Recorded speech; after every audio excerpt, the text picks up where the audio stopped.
사순절 기간을 보내고 있죠. 특별히 앞에 현수막이 있는 대로 내일 아침부터 3주간 사순절 특별 새벽 기도가 진행됩니다. 나를 위한 십자가 주제로 진행되는데요. 다른 때는 새벽 기도가 좀 어려워도 사순절 기간에 드리는 특별 새벽 기도 한번 도전하고 승리해 보시기를 바랍니다. 꼭 좀 같이 참여해 주시기를 바라고요. 그리고 사순절 특별 새벽 기도만 하는 것이 아니고 여러분 개인별로 결단들 하는 시간 됐으면 좋겠어요. 주님 나를 위해 십자가 지셨는데 나 또한 주님께서 원치 않는 삶의 부분들이 있을 겁니다. 잘못된 습관이나 성품 혹은 언행 이런 것들, 취미, 주님이 원치 않는 그 한 가지 이상씩은 좀 정리하는 사순절이 되기를 바랍니다.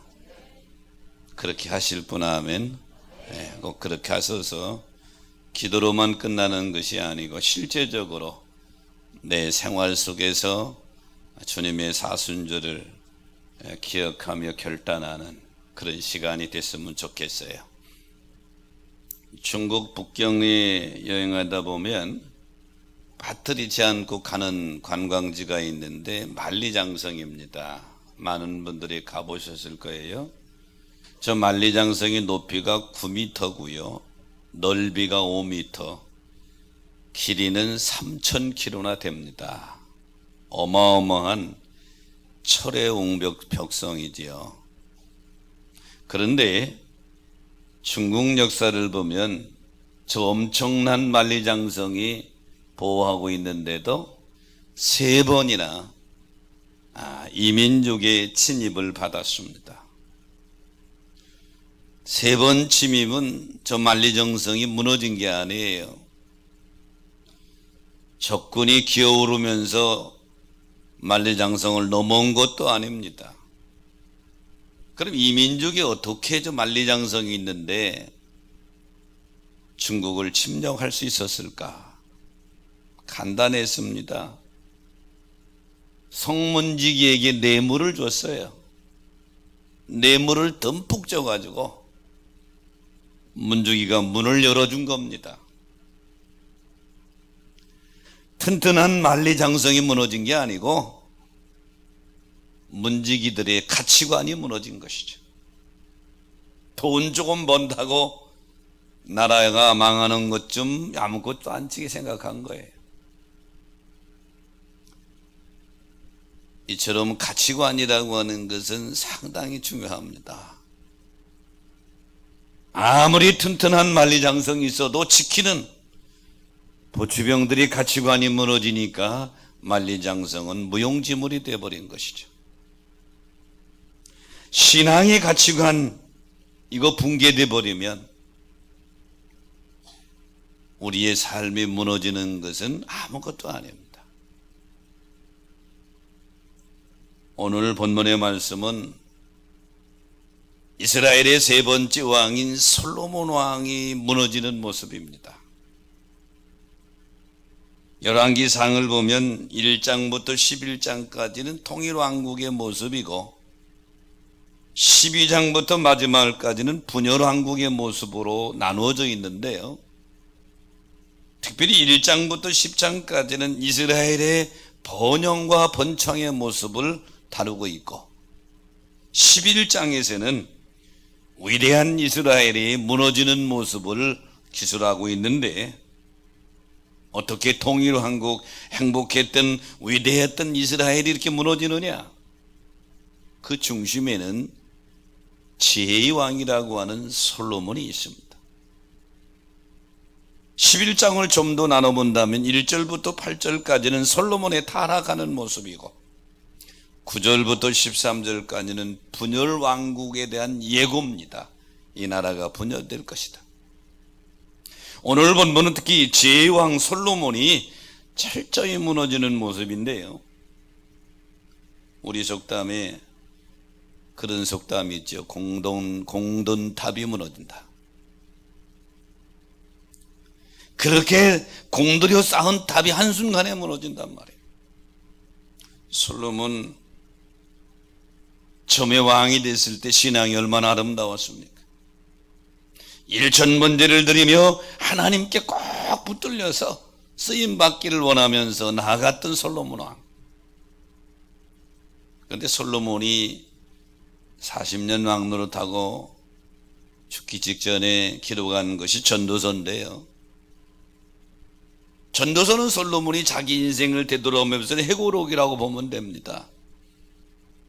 1장 1절부터 뭐라고 고백합니까? 헛되고 헛되며 헛되고 헛되니 모든 것이 헛되도다. 사람이 해 아래에서 수고하는 수고가 무엇이 유익한고, 한 세대는 가고 한 세대는 오되 땅은 영원히 있도다. 쭉 헛되다는 말을 하고 마지막 12장 13절에 가서 내가 너에게 한 말이 있는데 하나님을 경외하고 그 명령을 지켜라. 이것이 사람의 본분이다. 이렇게 끝납니다. 요즘 미투 운동으로 온 나라가 떠들썩합니다. 많은 사람들이 한순간에 무너지는 모습을 보게 되죠. 그렇게 공든탑을 쌓았는데 한순간에 무너져서 회복불능의 상태로 빠지는 모습을 봅니다. 오늘 본문은 솔로몬이 바로 그렇게 무너지는 모습이에요. 오늘 이 예배에 참여한 여러분, 우리의 삶은 날마다 하나님 앞에 더 아름답게 드려져야 될 줄로 믿습니다. 무너지는 모습이 아니라 점점 세워지는 모습이죠. 저는 오늘 본문의 말씀을 가지고 솔로몬이 무너진 이유 하는 제목을 잡았는데요, 솔로몬이 무너진 이유의 첫 번째는 이방 여인을 사랑한 것이죠. 오늘 본문 2절에 보니까 하나님께서 이스라엘 백성들에게 명령합니다. 너희는 그 이방 여인들과 서로 통혼하지 말며 서로 너희가 결혼하지 말라. 그런데 솔로몬이 이 명령을 어기고 그들을 사랑했더라. 솔로몬은 이방 여인을 사랑하는 일에 너무 집착했습니다. 여기 하였더라고 하는 말이 따바크라는 단어를 썼는데요, 이 단어의 의미는 붙잡는다, 쫓아간 어떤 대상에 대해서 강하게 종속되어지는 그런 때 쓰여지는 단어입니다. 솔로몬이 이방 여인들을 과도하게 집착할 정도로 사랑했죠. 하나님은 이방 여인들을 사랑하는 것을 금했어요. 오늘 2절을 다시 보면 여호와께서 너희는 그들과 서로 통혼하지 말며 그들도 너희와 서로 통혼하게 하지 말라. 하나님이 명령했는데 솔로몬이 하나님의 명령 말씀을 거역한 것이죠. 그러므로 솔로몬이 무너진 이유의 첫 번째는 하나님 말씀을 거역한 불순종에 있는 것이죠. 오늘 우리도 신앙생활 얼마든지 무너질 수 있어요. 무너진 이유는 솔로몬처럼 하나님 말씀에 대한 거역, 불순종이 우리를 무너뜨린다. 불순종이라고 하는 것은 욕심과 쾌락에 빠져서 하나님을 향해야 된 우리의 시선이 다른 대상을 향하는 것입니다.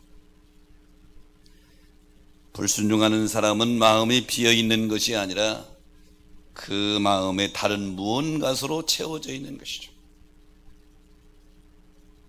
오늘 3절에 보니까 솔로몬 왕이요, 본부인 말고 후궁이 700명이고 첩이 300명이라 도합 1000명이에요. 그 여인들이 왕의 마음을 돌아서게 했더라 그랬어요.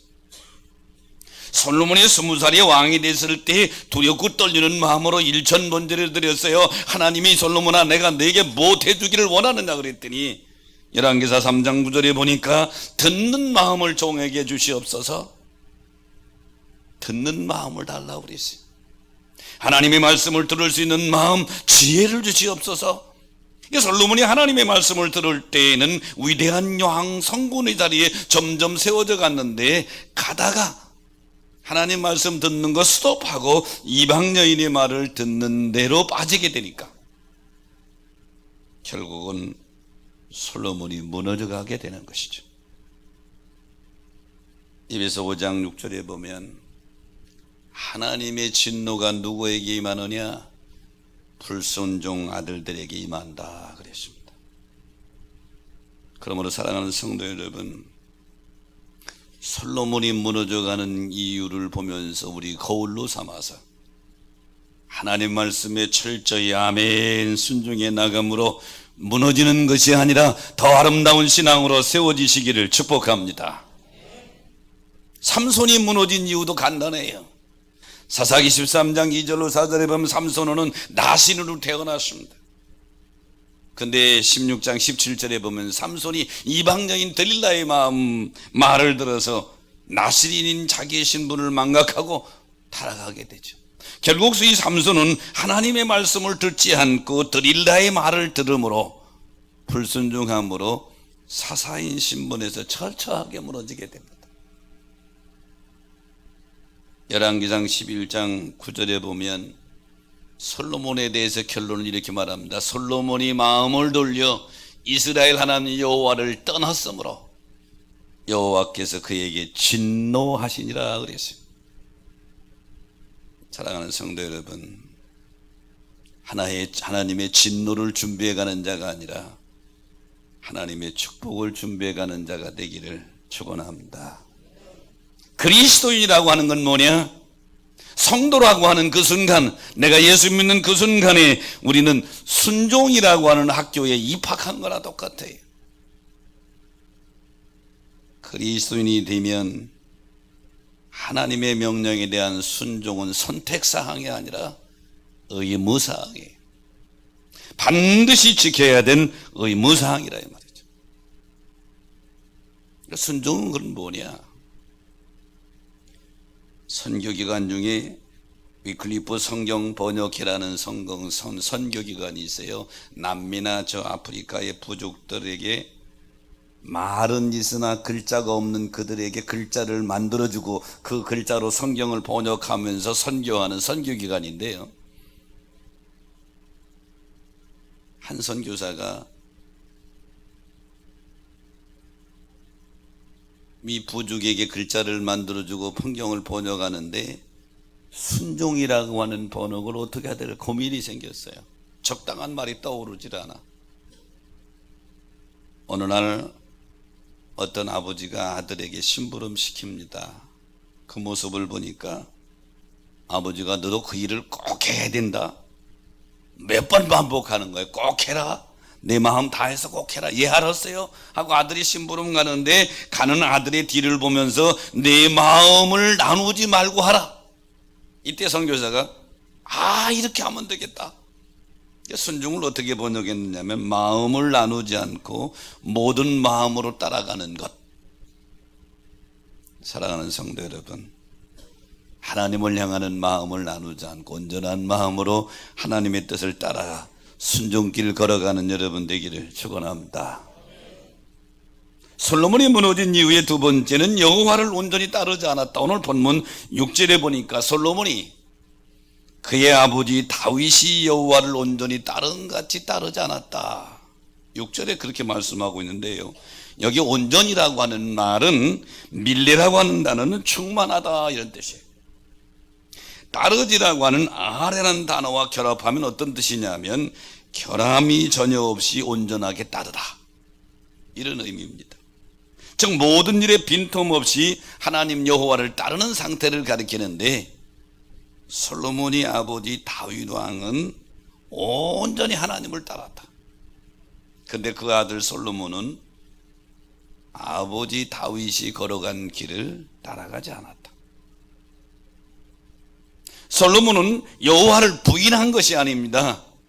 부인한 것이 아닌데 일정 부분은 자기 마음대로 했다는 거죠.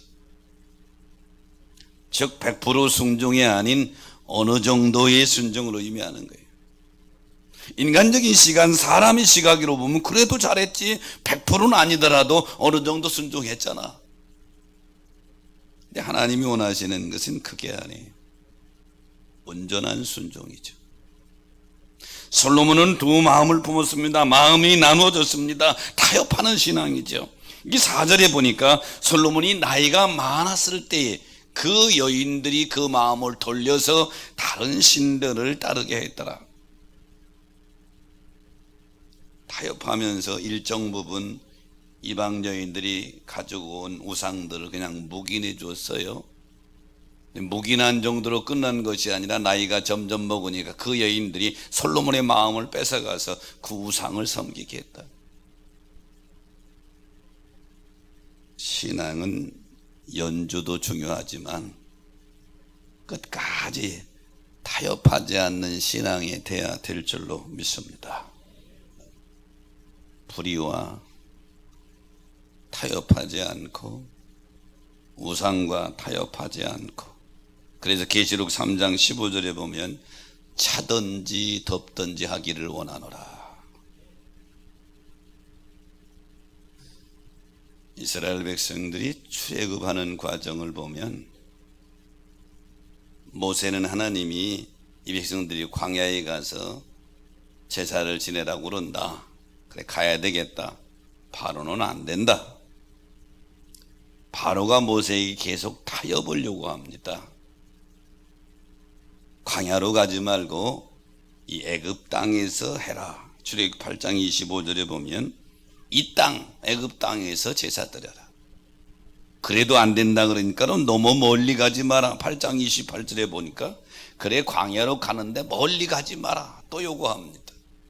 그래도 간다고 그러니까 10장 11절에 보면 그럼 너희 장정들만 데리고 가라. 어린아이들, 여인들 데리고 가지 말고. 그래도 간다고 그러니까 10장 24절에 보면 그러면 제사는 놓고 가라. 양과 소는 머물러 두고 너희 사람만 갔다 와라. 바로가 모세에게 계속 요구하는 것은 타협을 요구합니다. 그런데 이 바로의 모습이 마귀의 모습이란 말이죠. 마귀는 알 수 있으면 계속 우리에게 신앙적인 타협을 요구합니다. 요즘에 우리나라에서는 미국처럼 간통이 제가 안 됐습니다. 이제 간통법이 없어졌어요. 그러니까 사람들이 이 부분에 대해서 무감각에 쳐버리고 성인이 돼서 자기들끼리 좋아서 하는 일에 대해서 법에서는 묻지를 않는단 말이에요. 그런데 세상에서 간통법이 없어졌다고 성경에도 없어진 게 아니에요. 성경에는 그대로 존재하는 걸 믿으시기 바라요. 성경에도 없어진 게 아니에요. 세상 그러다 보니까 그리스도인들조차 그게 타협으로 들어옵니다. 근데 우리는 세상 법의 기준으로 사는 것 이상으로 하나님의 법에 우리 삶의 생활의 기준이요, 모델이요, 우리 삶의 표준인 줄 믿으시기 바랍니다. 근데 마귀는 계속 타협을 요구해 온단 말이에요. 예수기무인들이 늑대를 잡는데 이렇게 잡는데요, 늑대를 쫓아다니는 게 아니에요. 날카로운 양날 칼에 짐승의 피를 발라서 그걸 얼음으로 얼린대요. 늑대들이 지나다니는 것에 꼽아 놓는데 늑대가 피냄새를 잘 맡잖아요. 맛있는 피냄새가 나는데, 그리고 냄새를 따라서 거기 속에 칼이, 얼음 속에 칼이 숨겨져 있는 건 모르고 저 맛있는 피를 계속 혀로 핥아먹는데, 얼음을, 이게 아이스바지, 그러니까 칼이 숨겨진 아이스바를 계속 핥아먹는데 나중에 이제 얼음 하도 핥아먹으니까 혀가 그냥 거의 마비되다시피 되는 거죠. 나중엔 저기 날카로운 칼에 자기 혀가 잘라나가는 것도 모르고 그냥 계속 핥아먹는 거예요. 맛있다고 자기 피 먹으면서. 결국은 피를 너무 많이 흘린 늑대가 그 자리에 쓰러져 기절하면 동사합니다. 그럼 에스쿠미들이 와서 메고 간대요. 이 어리석은 늑대는 에스쿠미인들이 던져놓은 달콤한 먹이의 유혹에 걸려 결국은 생명을 잃게 되는 것이죠. 타협이라고 하는 게 이와 비슷해요. 당장은 내가 원하는 것을 얻는 것처럼 보이고 기쁜 것처럼 보이고 즐거운 것처럼 보이지만 그 안에 나를 죽이는 시커먼 칼날이 숨겨져 있다. 좋은 것처럼 보이지만 그 안에 숨겨진 칼날이 나를 죽인다.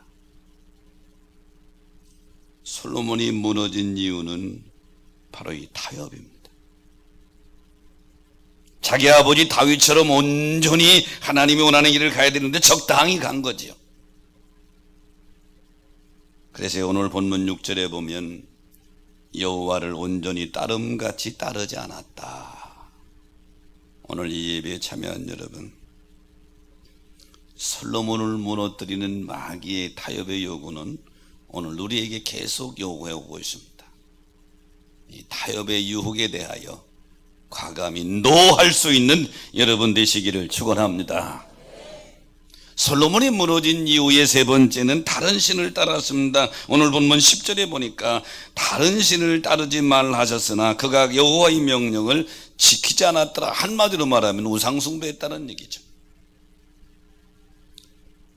우상숭배했다고 하는 것은 두 가지가 다 포함됩니다. 우상을 믿었다고 하는 것과 우상에 예배한다고 하는 것. 믿음이란 그 대상에 대해서 경배하는 것이 동반되어 있는 것이죠. 솔로몬의 우상숭배는 곧 예배의 실패입니다.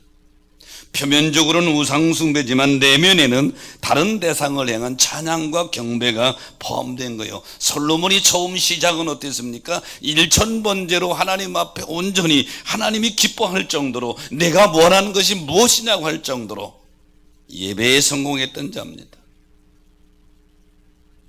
지위가 안정되고 나라가 안정되니까 솔로몬에게 예배가 붕괴된 것이죠.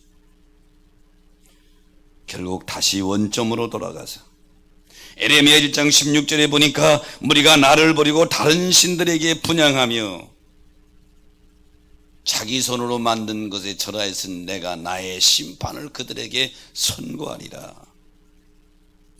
우상숭배는 아주 무서운 것이죠. 창세기 4장에 보면 4절 5절이면 가인과 아벨이 예배드리는 것이 나오는데 아벨과 그 제물은 받으셨으나 가인과 그 제물은 받지 않았더라. 받지 않은 가인에 대해서 4장 12절에 보니까 땅이 다시는 그 호력을 내게 주지 아니할 것이다. 여러분, 예배의 성공이 축복의 비결인 줄 믿으시기 바랍니다. 출애굽하는 과정 속에서 출애굽기 32장에 보면 하나님이 출애굽의 지도자 모세를 시내산 위로 부릅니다. 시내산 위로 하나님을 만나러 간 모세가 내려오질 않아요. 열흘이 지나도 20일이나 30일 안 내려오니까 백성들이 불안하고 초조합니다. 모세가 죽었나 보다. 하나님이 우리를 버렸나 보다. 그리고 아론한테 찾아갑니다. 어떻게 하면 좋으냐?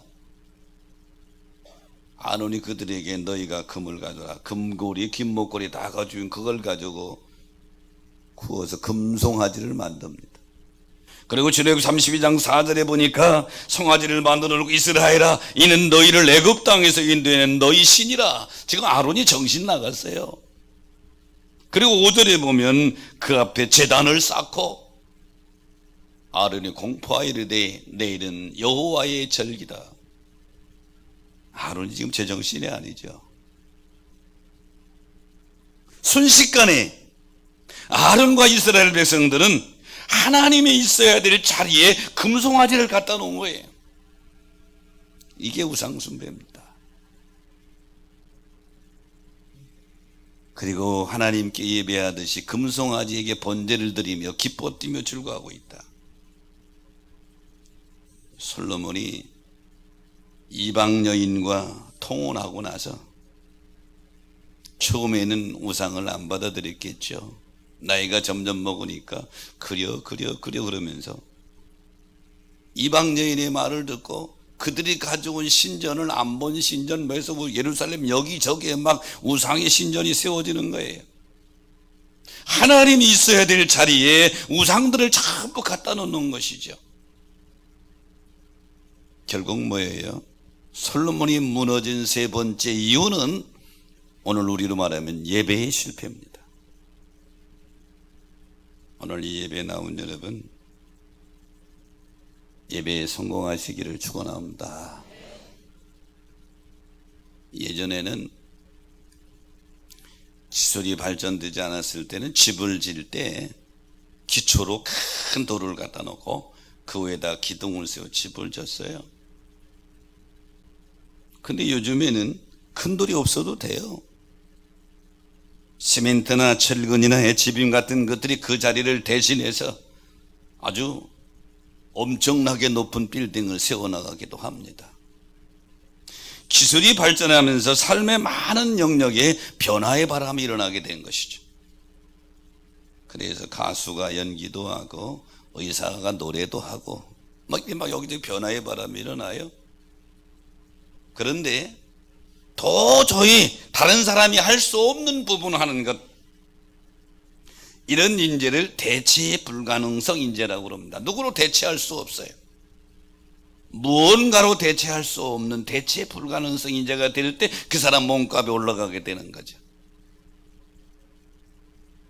그런데 그것도 영원하지 않죠. 기술과 문화 문명이 발달하면서 또 누군가가 그것을 해내게 되면 그 사람이 또 떨어지게 되죠.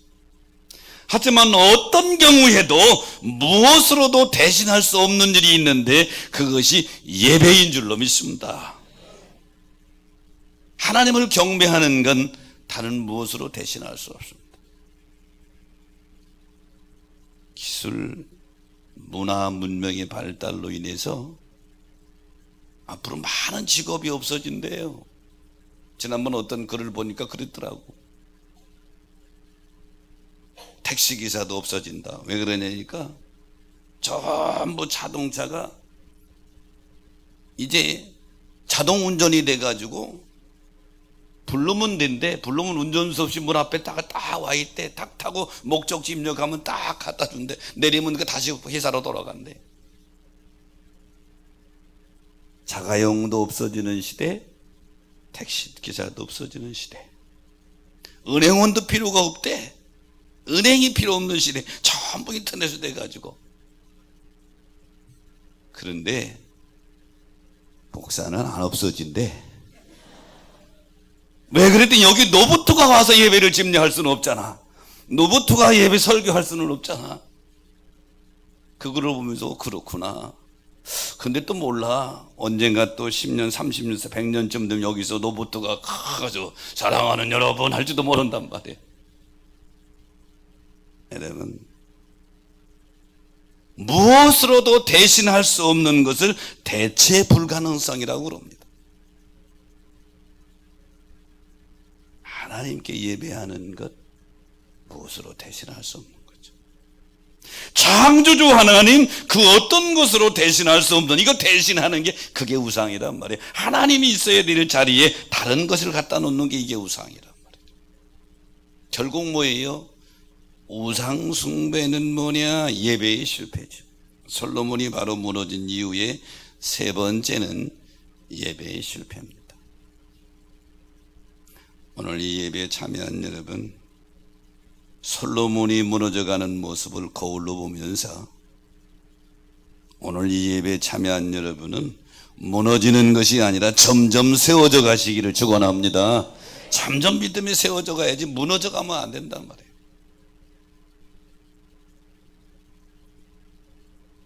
흔히들 기도할 때 그렇게 말해요.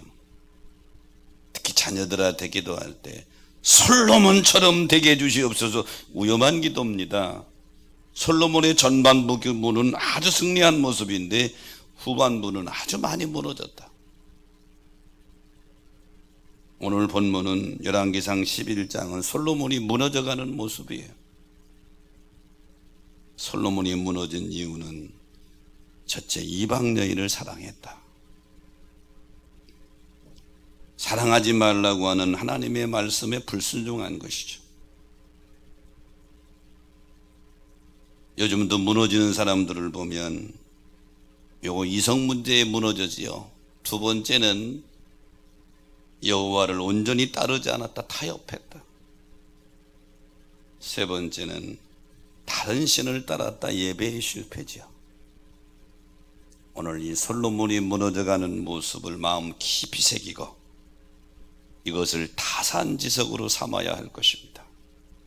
나는 절대로 저렇게 하지 말아야지. 타산지석으로 삼고 여러분은 무너져가는 것이 아니라 아름답게 세워져가는 멋진 믿음의 일꾼들 되시기를 주의 이름으로 축원합니다. 말씀